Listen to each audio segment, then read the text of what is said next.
Welcome to Kenton's videos. Enjoy the video.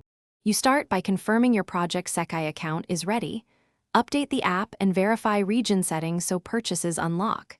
Next, secure the currency needed, get 500 plus crystals or the specific event ticket.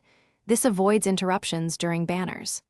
Once done, link your account to a stable payment method or prepare a gift card.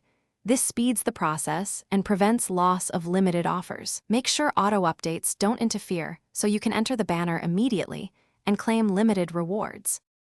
You now focus on timing and pull strategy. Check the banner's exact start and end times and target units with higher rate-ups to maximize value. Use a mix of single pulls when chasing rate-up and 10+1 pulls when you need the guaranteed rarity. This balances waste versus guarantee.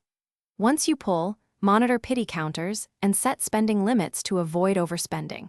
If you want a specific card, stop at preset thresholds so you keep control while optimizing your chance. You finish by claiming all rewards from the present box and equipping or enhancing the magic thread unit so you don't lose it. Then, secure the unit with account bind options and transfer any conservable resources for future builds.